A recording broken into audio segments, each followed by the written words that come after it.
Hello guys, welcome back to the channel and welcome back to elite wrestling. तो guys finally इस week का dynamite show हो चुका है खत्म और आज इस वीडियो के अंदर हम उसी के बारे में बात करने वाले हैं क्योंकि इस वीक का डायनामाइट शो और इलीट रेसलिंग के डायनेस्टी पे पर व्यू के पहले का आखिरी शो था और हमें इस शो पर काफी सरप्राइजिंग चीजें देखने को मिली है। जिन सब चीजों के बारे में आज इस वीडियो के अंदर हम बात करेंगे और गाइज हम जानेंगे कि इस वीक के डायनामाइट शो पर क्या हुआ। तो ये सब बातें जानने के लिए ये वीडियो एकदम आखिर तक जरूर देखना। और गाइज ऐसे ही AEW से रिलेटेड हर एक न्यूज, रूमर और अपडेट और AEW के हर एक शो का रिव्यू पाने के लिए हमारे चैनल को सब्सक्राइब करना मत भूलना। पर अब ज्यादा देर न लगाते हुए चलिए वीडियो शुरू करते हैं और करते हैं इस वीक हुए डायनामाइट शो का रिव्यू और जानते हैं कि शो पर क्या हुआ। तो गाइज इस वीक के डायनामाइट शो की शुरुआत सरप्राइजिंगली जॉन मॉक्सली ने की, जहां पर जॉन मॉक्सली हाल ही में IWGP वर्ल्ड हेवीवेट चैंपियनशिप जीतने के बाद इस वीक शो पर आए थे और यहां पर आकर बात करते हुए मॉक्सली ने कहा कि मॉक्सली का यह ड्रीम था कि Moxley IWGP world heavyweight championship जीते और पिछले 5 सालों से लोग कह रहे थे कि जॉन मॉक्सली कभी IWGP वर्ल्ड हेवीवेट चैंपियन नहीं बन पाएंगे और कभी डायनामाइट शो पर नहीं आ पाएंगे,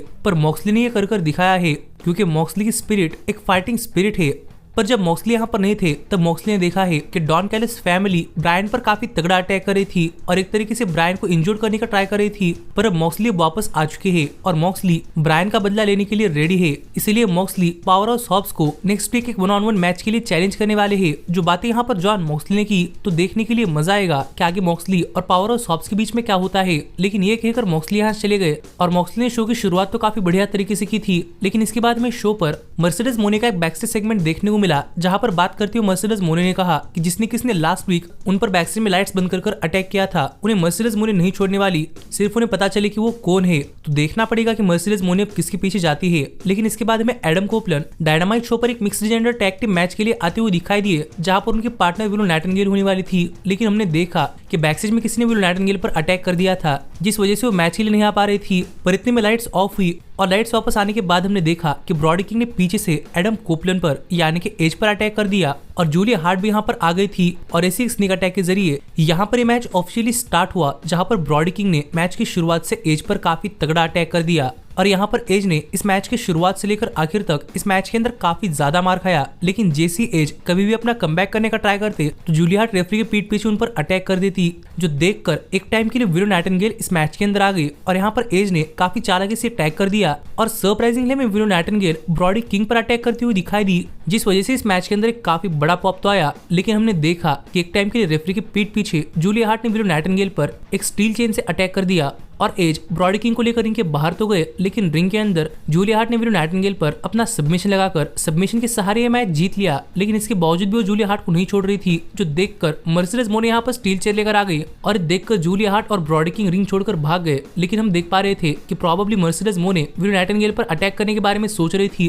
पर एज को देखकर मर्सिडीज मोने ने ऐसा नहीं किया और इन दोनों ने यहाँ पर एक हैंडशेक भी किया। तो देखना पड़ेगा कि आगे इनके बीच में क्या होता है। लेकिन इसके बाद में शो पर रेने पिकेट बैकस्टेज में समोआ जो का इंटरव्यू लेते हुए दिखाई दी और रेने पिकेट ने समोआ जो से पूछा कि स्वर्व बार बार हारने के बाद भी उठ खड़े हो रहे हैं, तो क्या समोआ जो को लगता है कि उनकी चैंपियनशिप खतरे के अंदर है। तो यहाँ पर बात करते हुए समोआ जो ने कहा कि स्वर्व बार बार मार खाने के बाद भी उठकर खड़े हो रहे हैं, इसका मतलब ये नहीं है कि स्वर्व के अंदर हिम्मत है, बल्कि इसका मतलब ये है कि स्वर्व समोआ जो के लिए एक पंचिंग बैग है और स्वर्व सिर्फ देखते रहे कि समोआ जो डायनेस्टी पे पर व्यू पर इस पंचिंग बैग का क्या हल करेंगे। जो बात यहाँ पर समोआ जो ने कही तो देखने के लिए मजा आने वाला था कि आगे शो पर क्या होता है। पर इसके बाद हमें यंग बक्स वर्सेस FTR के लिए हाई वीडियो देखने को मिलने वाला था, पर यंग बक्स ने फुटेज बीच में ही काटा और बैकस्टेज में टोनी खान के पास से बात करते हुए यंग बक्स ने कहा कि यंग बक्स इस वीक डायनामाइट शो पर FTR को एक एग्जांपल देने वाले हैं कि उनके साथ पे पर व्यू पर क्या होगा। जो बातें बक्स ने कही और इसके बाद हमें शो पर यंग बक्स और कोत्शिका ओकाडा एक 6-मैन टैग टीम मैच के अंदर पेंटा पाक और गार्सिया को फेस करते हुए दिखाई दिए। और गाइस फिर एक बार ये मैच डायनामाइट शो पर एक काफी जबरदस्त मैच रहा है, जहाँ पर हमें इस मैच की शुरुआत से ही इस मैच के अंदर काफी जबरदस्त हाई फ्लाइंग मूव्स भी देखने को मिले और पेंटा और पाक दोनों इस मैच के अंदर काफी डोमिनेट कर रहे थे।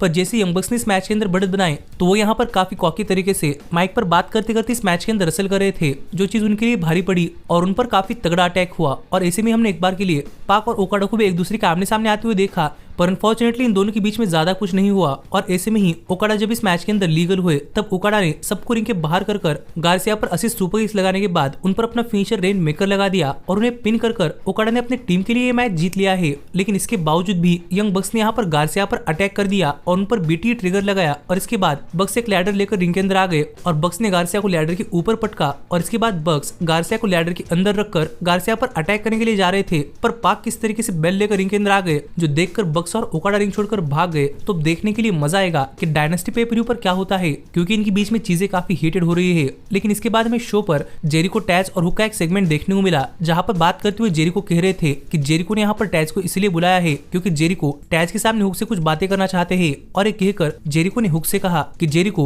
हुक को काफी सारी चीजें सिखाना चाहते हैं, क्योंकि जिन जिन लोगों ने जेरिको के साथ काम किया है वो आज काफी बड़े बड़े सुपरस्टार्स है। जिसके एग्जांपल के तौर पर जेरिको ने MJF, विल ऑस्प्रे और सैमी गवेरा के भी नाम लिया। और यहाँ पर जेरिको ने फिर एक बार हुक को मदद ऑफर की, लेकिन हुक ने यहाँ पर जेरिको का ऑफर ठुकरा दिया, जो देखकर यहाँ पर टैज जेरिको से कह रहे थे कि लगता है हुक को किसी मदद की जरूरत नहीं है। पर जेरिको ने फिर एक बार टैज को बीच में ही रोक दिया और जेरिको हुक से बात करने लगे। पर टैज यहाँ पर अपनी बात रखना चाहते थे, इसलिए जब टैज ने फिर एक बार जेरिको को यहाँ पर इंटरप्ट किया तो सरप्राइजिंगली जेरिको ने टैज को धक्का दे दिया। और ये देखकर हुक काफी गुस्सा हुए और हुक ने जेरिको को कॉर्नर के अंदर पकड़ लिया। और हुक ने जेरिको को फाइनली क्लियर कर बताया कि हुक को जेरिको की मदद नहीं चाहिए और अगर जेरिको सही सलामत रहना चाहते हैं तो जेरिको रिंग छोड़कर चले जाए। ये कहकर हुक ने जेरिको को धमकाया और सरप्राइजिंगली जेरिको डरकर रिंग छोड़कर चले गए। तो देखने के लिए मजा आएगा कि आगे हुक और जेरिको के बीच में क्या होता है, क्योंकि मुझे लग रहा था कि प्रोबेबली यहाँ पर कोई बड़ा ब्रॉल हो सकता है। पर इसके बाद में शो पर रेने पिकेट स्वर्व का इंटरव्यू लेते हुए दिखाई दी और यहाँ पर बात करते हुए रेने पिकेट ने स्वर्व को बताया कि समाओ जो ने उन्हें एक पंचिंग बैग कहा है, तो इस पर उनका क्या कहना है।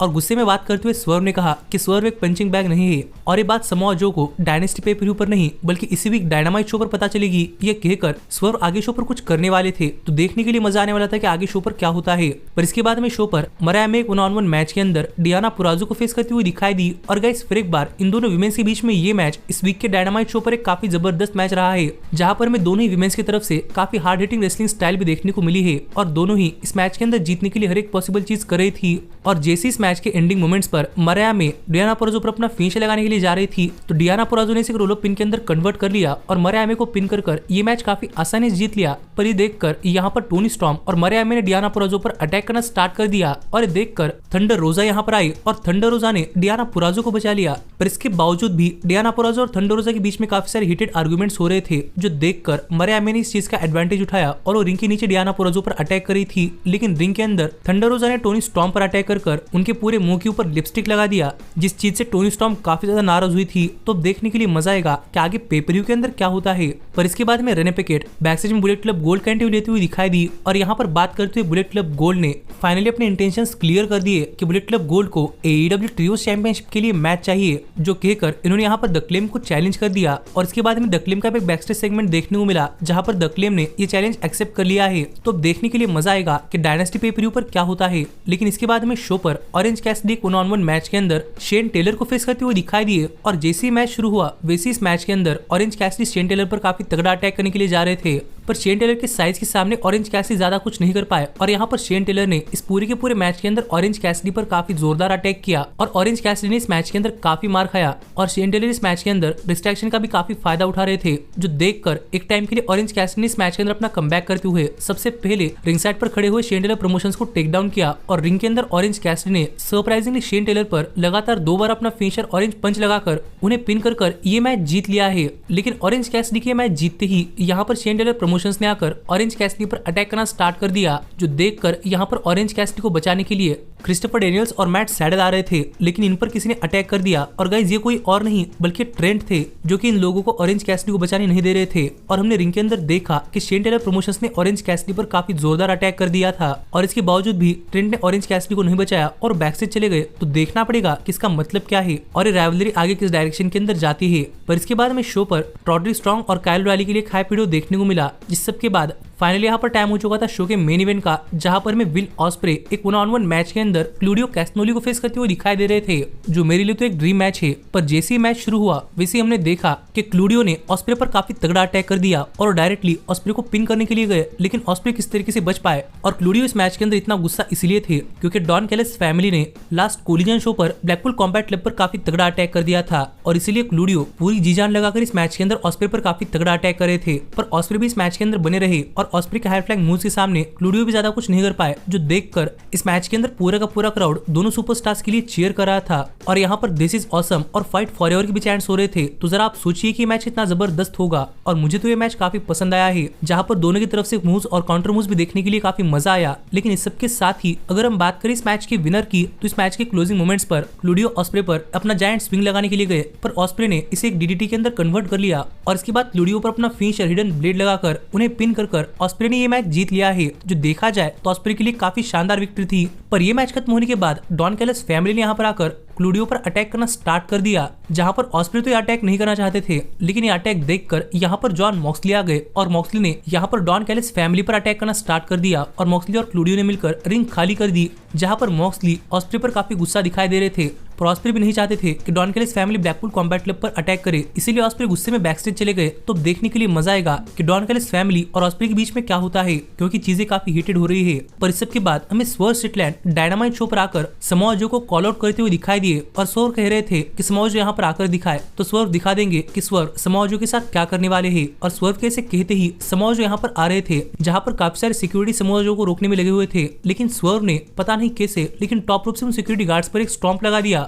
और समोआ जो के सामने खड़े हो गए और यहाँ पर इन दोनों के बीच में काफी बड़ा ब्रॉल हुआ। पर जैसे ही समोआ जो रिंग के अंदर गए, वैसे ही समोआ जो प्रिंस नाना पर अटैक करना चाहते थे, पर स्वर्व ने इस चीज का एडवांटेज उठाकर समोआ जो पर अटैक करना स्टार्ट कर दिया और वो समोआ जो पर स्वर्व स्टॉम्प लगाने के लिए गए, पर समोआ जो ने इसे अपने फिनिशर मसल बस्टर के अंदर कन्वर्ट कर लिया, जिस तरीके से फिर एक बार यहाँ पर लास्ट लाफ समोआ जो को मिली है और समोआ जो ने स्टैंड ऑल किया है। और इसी इस वीक का डायनामाइट शो ऑफ एयर गया, जो शो मुझे तो काफी पसंद आया है, लेकिन आप मुझे कमेंट कर बताइए कि आपका इस शो पर क्या कहना है। और ऐसे ही AEW से रिलेटेड हर एक न्यूज, रूमर और अपडेट और AEW के हर एक शो का रिव्यू पाने के लिए हमारे चैनल को सब्सक्राइब करना मत भूलना। पर अब मैं मिलता हूँ आपसे अगली वीडियो के अंदर, पर तब तक stay healthy, stay happy and keep watching elite wrestling. Hey, did you like that video?